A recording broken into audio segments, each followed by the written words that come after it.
Hello and welcome to On Boards, a deep dive at what drives business success. I'm Joe Ayub and I'm here with my co-host Raza Sheikh. Twice a month, On Boards is the place to learn about one of the most critically important aspects of any company or organization, its board of directors or advisors, with a focus on the important issues that are facing boards, company leadership, and stakeholders. Joe and I speak with a wide range of guests and talk about what makes a board successful or unsuccessful, what it means to be an effective board member, and how to make your board one of the most valuable assets of your organization. Before we introduce our guest, we want to thank the law firm of Nutter, McLennan and Fish, who are again sponsoring our On-Board Summit.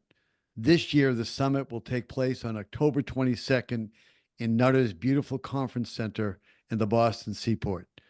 They've been incredible partners with us in every way. We appreciate all they have done to support this podcast. Our guest today is Christopher Mirabile.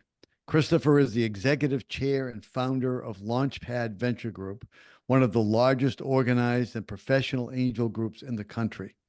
He is chair emeritus of the Angel Capital Association, which represents angel groups, provides education, and advocates for investors and entrepreneurs. Christopher has served on a number of startup and investor-backed boards. He is co-author with Ham Lord, another former guest, of a book on startup boards entitled Guide, Advise, and Inspire: How Startup Boards Drive Growth and Exits. Christopher is my mentor, and much of what I have learned about investing is from him. Prior to Launchpad, Christopher served as a public company CFO at Iona Technologies, worked at the law firm of Testa, Hurwitz, and Tebow as a corporate and securities lawyer, and before that with Pricewaterhouse Strategic Consulting Group as a management consultant. Welcome, Christopher. Thanks for joining us today on Onboards. Thanks for having me, Joe and Raza. It's great to be here. Thank you. So let's just start with a little bit of background. You've had a really interesting run up to becoming who you are today. So let's talk a little bit about it.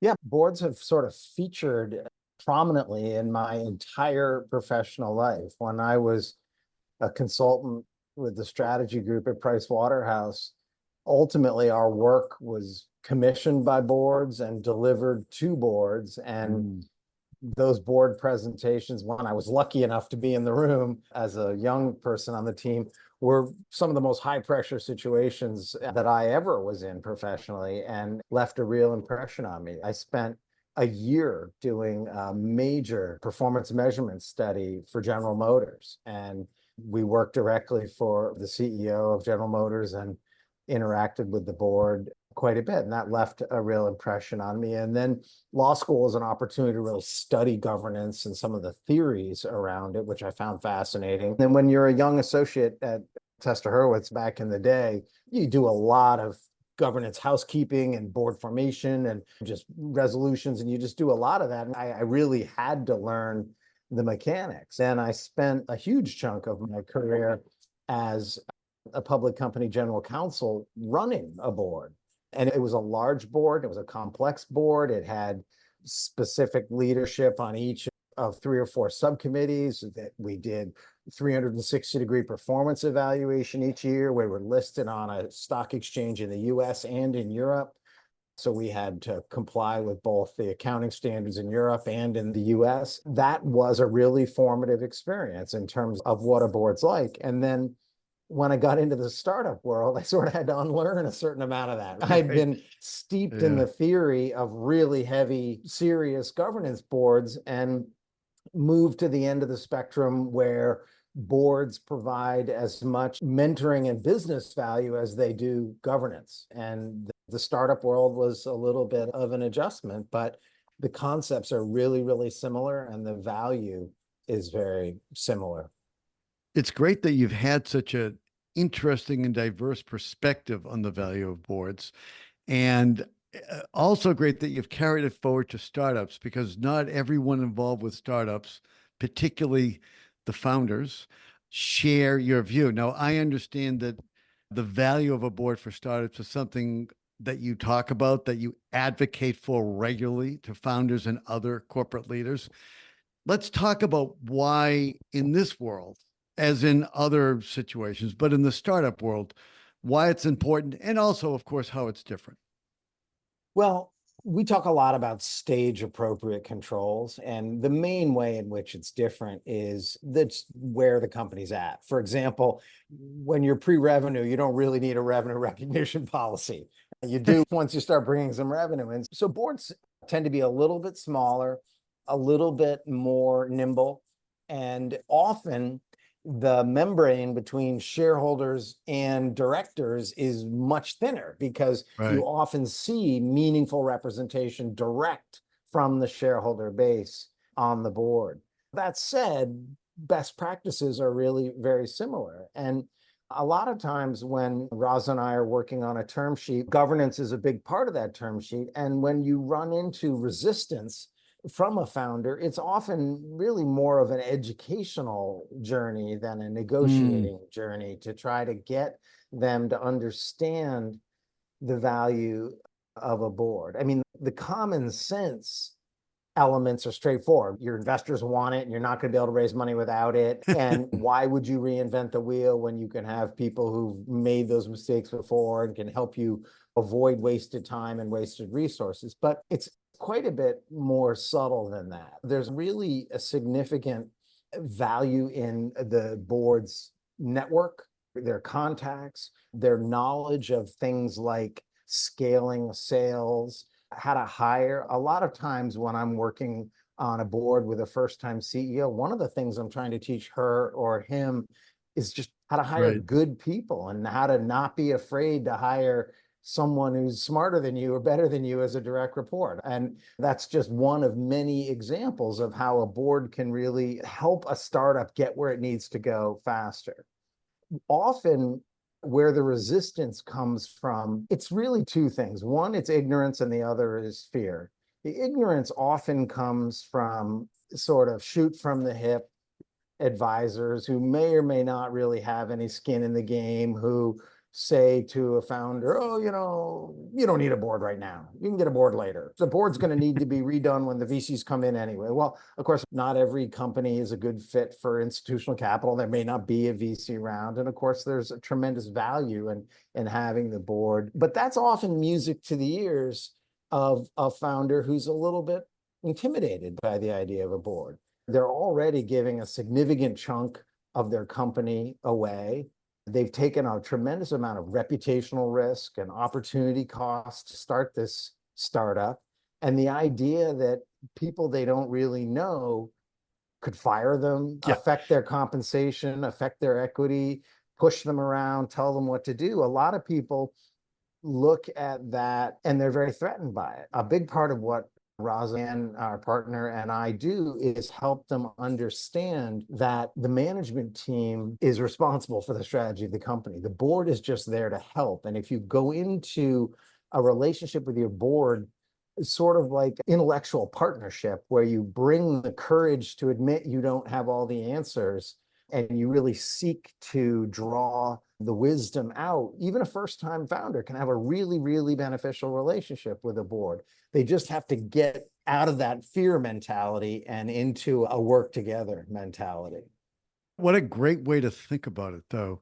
Be an intellectual partner with your board members. I mean, as a first instance, because I get the fear and certainly I get the ignorance, really, because if you haven't done it before, you don't really understand the full value. Although I think something you said when we talked earlier is if you get a few people in the room who really know the business or really know your industry and whose job it is to help you succeed, because no one's in the room to make it worse. If the company doesn't succeed, it's not good for anyone. Why wouldn't you want that?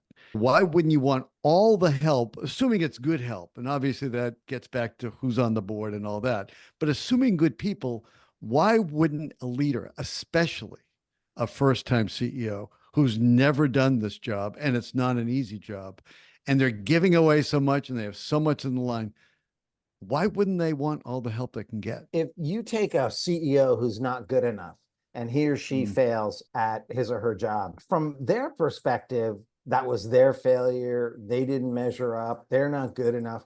But from the board's perspective, that's the board's failure.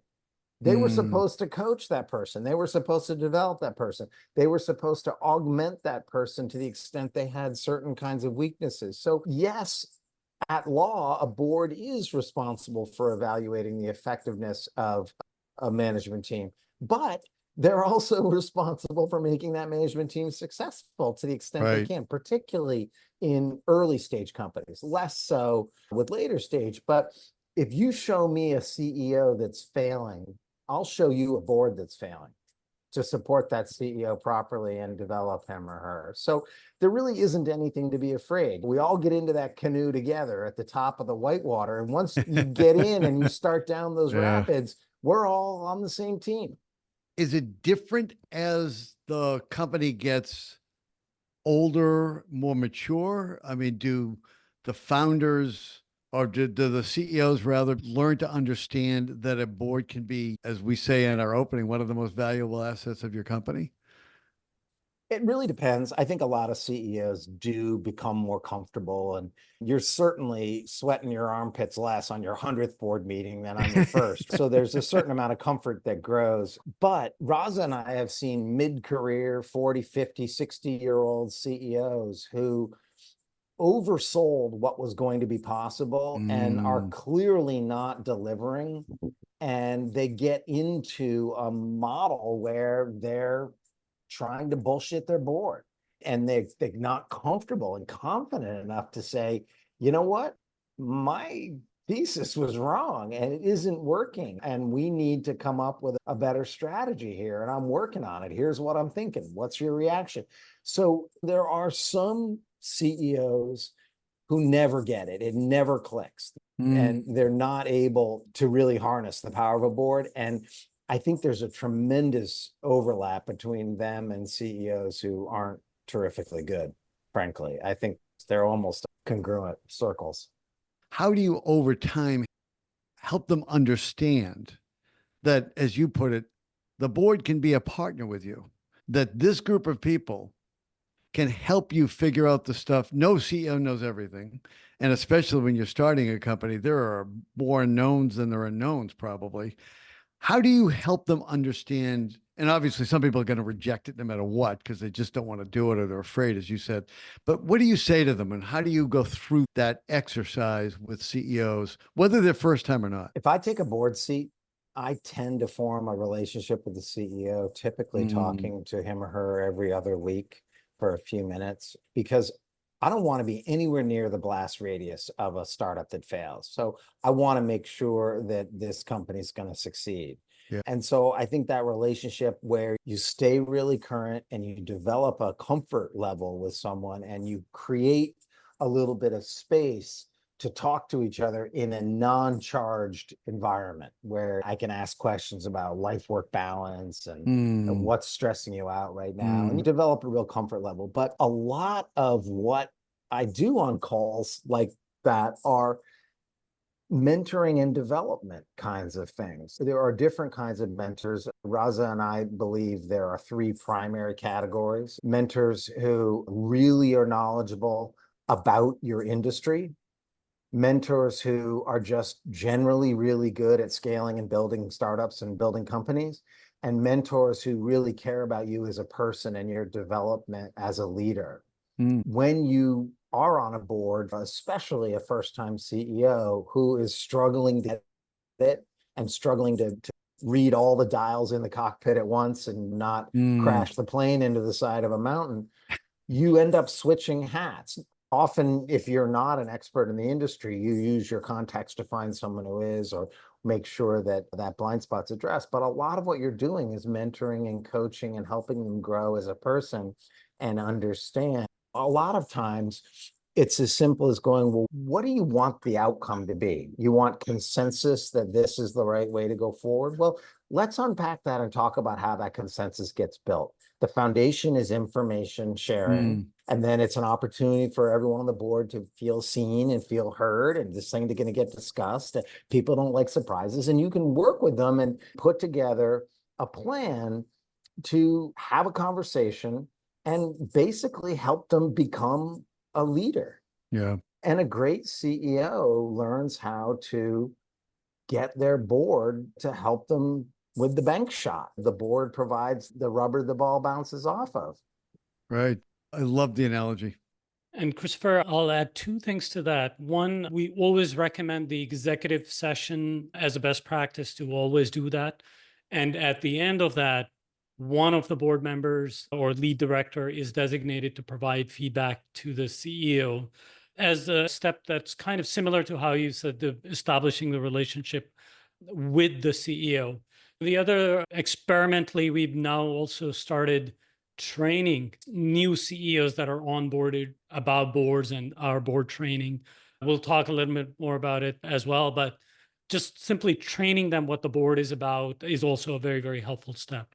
Yeah, both are great steps. I think the idea of an executive session, it doesn't matter the stage of the company. It's always a good idea. What I've always thought and advised, have it every meeting, because if you have it every now and then and someone comes to you, then of course the CEO is going to assume that something's wrong.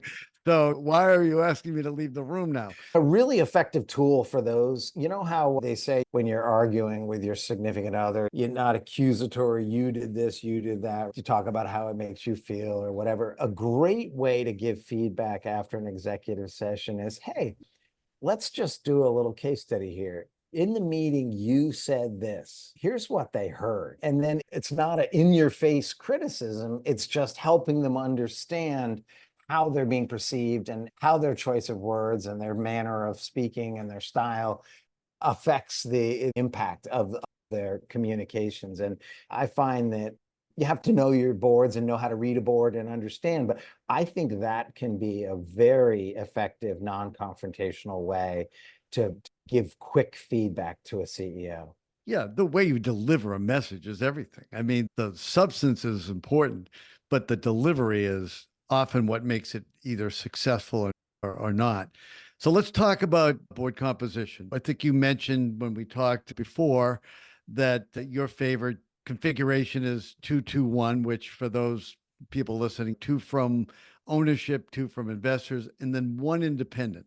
So let's talk about the independent. What are you looking for? And how do you find them? How do you find the right fit is really what I'm asking. The bar is pretty low in the sense that just getting that seat filled is better than not. I mean, almost anyone with any common sense is better than a vacancy. So we're adamant about not letting those vacancies happen because they can really hurt a company and destroy shareholder value if you just get to a gridlock and a board gets deadlocked and can't decide whether, for example, to change management. I've actually been on a startup board that needed to change CEOs and it was deadlocked 2-2. And so that's not a situation I ever want to be in again. So our term sheets are quite clear that that seat needs to be filled quickly. But really what we're looking for is two things. One is the avoidance of some negatives and the other is certain positives. I'll start with the avoidance of the negatives. We don't want an inexperienced blowhard who has a lot of ego involved in telling people what to do and insisting that their advice be followed, and someone who contributes to a board meeting in a manner which sucks all the oxygen out of the room and makes it super awkward to disagree with them.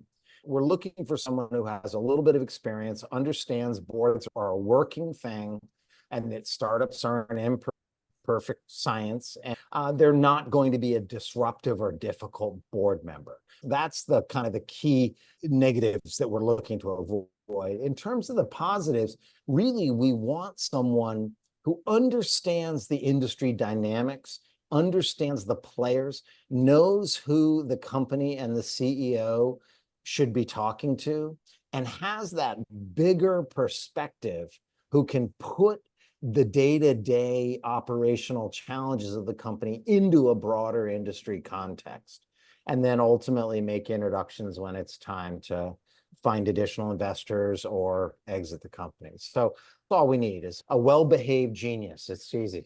Yeah, real easy. Well, I think the no asshole rule certainly makes sense. And that covers a wide range of people who are not going to be a good fit and not going to help the dynamics of the boardroom. But one of the things you've said is that you are thinking that in those instances where CEOs find a board member, sometimes it's not the right person, and that maybe you should put it in your papers that you get a veto for suggested independent board members. Because if there's only one and it's the wrong guy or the wrong gal, that's not so great. So it kind of does matter who that person is. Now, you said it, it's better Yeah, to have someone than no one. yeah. Okay, I get that. But what have you done or what is being done to make sure if you're only going to have one, be good to have a really good one? Well, we sell the value and we make sure we have a common vocabulary and shared goals in terms of what we're looking for. We are deferential to the CEO in terms of finding someone that they're excited about and they think would be good. And often, even if it's a young CEO, they have some knowledge of their industry. But a lot of them, particularly the ones that fear boards or are not secure, will go and try to get a friend or someone who will act as a friend or as a rubber stamp and try to shift the dynamic of the board to essentially be 3 founder-oriented directors and 2 investor-oriented directors. And then the other mistake they can make is they go for a marquee name and they really understate the commitment and what's expected, and the person really thinks of the role as an honorific, and they're not present and they're not involved, and they miss meetings and they're hard to schedule, and they really don't end up doing their share of the work. And so I think Roz and I have seen this 5th seat go haywire enough that we probably are going to be more prescriptive in the next decade than we've been in the past decade. It makes sense. Launchpad now has at least 50 portfolio companies, and 40 Launchpad members are either in the boardroom as a director or an observer. That's a pretty large portfolio of board members and observers that the group is adding human value to the companies. How do we train all of these to have a good governance game and be helpful to each other? What are steps, mechanics, and things for training a large number of boards? Yeah, I think we've done about 135 companies in our history, and 50 to 60 are active at any one time. And as you said, Roz, we're in 40 out of 50 boardrooms. Our training consists of 3 things. One is expectation setting and accountability. So people understand the seriousness of what they're doing and they take it upon themselves to fill in any gaps and train themselves. I think having high expectations of our directors and communicating those very clearly and then holding them accountable is a big, big part of how we drive good board service. The second is we tend to give the newer investors in our group an opportunity to serve as an observer under an experienced board member for at least a year, so they get a little bit of a sense. A lot of people who are active investors in the early stage community have spent time in their career in a board meeting, but often it's on the management side of the table. And being an investor board member in a very dynamic, risky, fuzzy, fast-moving startup is a different experience. Equipping them to understand those dynamics and serve as sort of an understudy or an apprentice before they get put into a high-pressure situation is the second piece. And then, of course, the third piece is really traditional training. And that consists of training we do before they serve on the board and then ongoing training after they've begun. The training we do before is basically making them read the director's guidebook that Ham and I wrote, which really covers all of the basics. And we go to great pains to say, no, we really mean it when we say we want you to read this. Don't come to the class if you haven't read it, because we'll know. Then we do a class where we give them an opportunity to discuss questions and things that weren't clear from the book. And we take them through a whole layer of sort of pragmatic suggestions on how to get that first meeting successful and how to run a good board and all the things around just the blocking and tackling, like who's going to write the minutes, is counsel going to be present, all those kinds of things. So that's the training we do before someone starts. And then once they're up and running, there's really a pretty strong continuing learning, continuing corporate education, if you will, in that we get those directors together. And you do a terrific job, Raza, running this forum, getting those directors together quarterly to talk about issues that they're facing in their companies. And sometimes we do education around the M&A environment. We'll do studies, we'll do postmortems of failures, we'll do postmortems of particularly successful outcomes, we'll look at exits. And of course, when you do this long enough, you recognize that most problems fall into a relatively small number of buckets. It's been said that all startup problems are people problems, and certainly dealing with management and getting management up to their full capability is a very common recurring theme. But there's a lot of value in just putting those directors in a room and creating space for them to be resources for each other. A little while ago, I went through that training myself as an early board member. What struck me the most, both about the book and the checklist and the takeaway materials, is the practicalness of it. It is very focused on the type of boards that we are likely to be dealing with. It covers day-to-day and important issues. It does cover the theory and our legal responsibilities as board directors. But more important is, what is the insurance? What do I need to look for a startup to have that? The first draft of that book was 3 times as long because I had come from such a heavy board background. It was like, oh, and this and this. And then what we ended up doing was really trying to pare it down to that essential topics, the startup, the stage specific kinds of issues. And then I took a lot of the material, like dealing with difficult directors and tips, do's and don'ts for writing minutes and all those kinds of things, and just publish them as separate pieces to make the book more manageable. What I really love about the Directors Forum is that it's a confidential, safe space for peers to share learnings, ask each other's, as we know that these are issues that don't have one right answer or sometimes no right answer. And I think it really, really helps to have others in the room to be able to discuss and share that. And as you know, sometimes we also have brought together SWAT teams for particular crisis issues in companies to help bolster the governance with more experience. I think it has been a terrific, terrific resource and a community for directors to do their ongoing learning.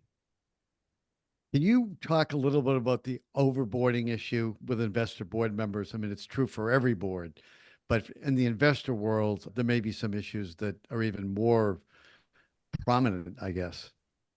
Overboarding as in the board just gets too direct. No. Serving on too many boards. Sorry. Yeah, it's really an issue in the VC world, and you do sometimes see it in sort of the early stage world. And I think a lot of people draw some measure of professional pride out of being on a board, and they can tend to get a little carried away and take on too many board assignments. In our experience, doing a startup board well, even in a year where it goes pretty well, it's about a 200-hour a year commitment if you really stop and think about it. Preparing for meetings, in some cases traveling for meetings, doing the executive session. If you're a lead director, doing the follow-up, making introductions. Maybe you'll help with the hiring. Perhaps it's giving advice around a financing. In the case of a really involved director like myself, that every other week call, it can really add up. If a typical professional year is 2,000 hours, one startup is 10% of your time. And the person who is overcommitted in terms of startup boards tends to think pretty highly of himself or herself, but they're actually unprepared, not engaged, difficult to schedule, often late or require a last minute change to the schedule, need to get a lot of remedial updates on what's going on in the company before the conversation can start, and tend to be a little bit reductionist. They tend to be a little bit taken with themselves and a little bit disengaged. And that's a kind of director that isn't helpful. If you end up with that kind of a director on your board, you're missing out as a founder. And we tend to be pretty careful about giving a precious board seat away to that profile of director. What do you do about it though? When you find that you have someone like that on the board, and this is a question for both of you actually, what do you do? Because if there are only 5 seats and one person is, as you suggested, just kind of full of themselves and it's kind of about them rather than making the business successful, that doesn't seem like a good dynamic in the boardroom. I know your question was, what do you do if they're already on the board? I will say we do go out of our way to keep them off the board. And one of the reasons we really prefer to lead rounds is because we want to have a hand in building the board and making sure that we're giving our CEO all the resources she or he needs to succeed and putting the right people around our management team. But assuming we get into a situation where we're co-leading or someone else is leading and somebody pompous ends up on the board, I think I tend to coach the CEO. It's an opportunity to grow as a leader, make your expectations super clear, cold call the person. I wrote an entire article series on this about the escalating steps you can take, starting with very discreet. You can go to another director and say, hey, I'm having trouble with this behavior. Would you be willing to say something? So peer-to-peer, that can be one. And if that's not working, the CEO can go direct to the director and say, hey, my expectation is that you'll be on time and you'll be prepared and that we won't have to spend board time going over material, whatever the case, whatever the problematic behavior is. And then if that quiet behind the scenes doesn't work, you can start to call the person out in a more public way and during a board meeting and say, hey, I appreciate the question. I'm going to table it because all that information was covered in the board package, which went out last week. And we really don't have time to bring you up to speed on that. You were expected to have read that before the meeting.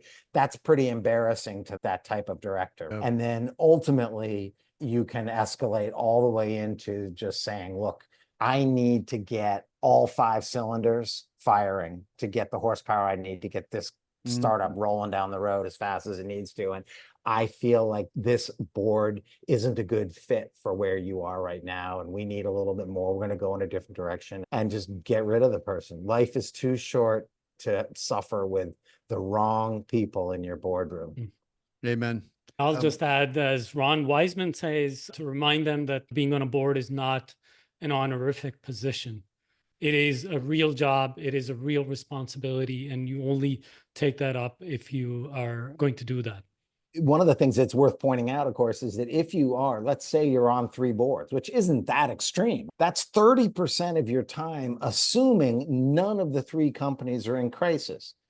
And every startup is in crisis at least once a year. And most crises take 2 to 4 months to fit out, which means if you're on 3 boards, there's always a company in crisis. And anyone who's like, oh yeah, I sit on 5 boards, they're not doing it right, because all it takes is one startup board in total crisis to completely blow your calendar to smithereens. If you're not there, you're not contributing, and who knows where it goes. As you said, you don't want to be on a board of a company that fails. And if you don't get that and you're not willing to work hard to make sure it doesn't happen, that must be a real drag for everyone else in the room. That's actually the paradigm through which a lot of our training is done, helping them understand that behavior there is creating liability for you. Do not tolerate being on a board where this occurs, or the package doesn't go out in time, or they get behind in the minutes, or the minutes are done inappropriately. Trying to help people understand that it's not a case of tolerating a quirky personality. It's everyone's responsibility to make a board function effectively. And if somebody's paddling in the wrong direction, you all have a responsibility to fix it. Yeah. It's a great way to approach it, I think. Christopher, from your perspective, having really been a participant for quite some time, what is the state of company governance? How is it trending for both public and private companies? And is it getting better? Is it getting worse? Where is it going? Well, you and I talked about this last time we spoke, and we had to kind of agree on our vocabulary, because on one level, it is getting better. Boards are more sophisticated. They're more reflective of the broader population at large. They have more sophisticated tools to stay productive and organized, whether it be a board portal software or Zoom. I can't tell you the number of times we sent a courier to Logan to get a board package in FedEx at 9 o'clock. We knew the last box you could hit was on the airport tarmac. Nowadays, you don't have to fax or FedEx materials. You can distribute them electronically. And so there's a lot of ways in which boards are more enlightened and broader perspective and are more effective. And they have better tools as higher productivity. But if you measure board success in terms of what percentage of the waterfront a board is expected to cover, are they actually covering? I think that percentage is creeping down, not up. And I think there are issues looming with boards. And part of it is because the waterfront is being defined pretty broadly and maybe unrealistically broadly. For example, regardless of what your politics are, I mean, you recognize that increasingly boards are being held to account for the ethics and the environmental conscience of a company. And boards are increasingly sort of thought of as the gatekeepers of sort of protecting labor and making sure that the employees of a company are treated humanely and appropriately in a non-discriminatory fashion and so forth. Boards are now expected to be cybersecurity experts and data security and data privacy experts. AI experts. And AI experts. And so I think that there are a lot of really core functions, like making sure the management team is being developed and supported, like making sure that the risk envelope the company is running is appropriately defined in terms of the promises they're making in their contracts and whether they're able to support their customers, making sure that the finances are looked at, reviewed on an agreed upon set of principles or actually audited, making sure that the compensation is appropriate, sort of audit committee, comp committee, financial controls, the basics sort of used to constitute most of what a board did. And now a board has so many other jobs. It's really overwhelming a number of things that we expect boards to do. And I think that it not only takes away from some of the time that could be spent on the basics, but it creates a whack-a-mole kind of a mindset in terms of directors. I don't know how it works out. These things tend to go in cycles and law review articles get written and things evolve and doctrines like the Revlon duty and so forth. These things come and go. So it'll probably sort itself out. But right now, I would say the answer to your question is boards are probably better and more productive in a lot of ways than they've ever been and more reflective of society at large and more accessible to different kinds of people and perspectives and so forth, which is terrific. But I also think they're stretched way too far, or way too thin. There's too much being expected of them, and that a lot of modern boards are train wreck waiting to happen. It's like once the train derails and the chemicals are spilled all over the town, then the questions began about who gets fired, who was in charge here. And so I think boards are in a tough phase right now. Well, I hope the world gets simpler really soon, because I don't see how it's going to get easier for boards given the trends that we're seeing now. But hope springs eternal. Yeah. So thank you so much for being here today, Christopher. It's been great speaking with you, and we really appreciate you being here. Oh, my pleasure. It's not necessarily the most scintillating sounding topic, but there's a lot of intellectual meat in this governance area. And I feel very fortunate to have been exposed to a lot of these issues as part of my career. It's an endlessly fascinating area. And as Raza will tell you, figuring out what it is that makes a startup successful, if we could only bottle that lightning, we'd be happy investors. But the board's a big piece of the recipe. Yeah, it's a big piece in a lot of instances.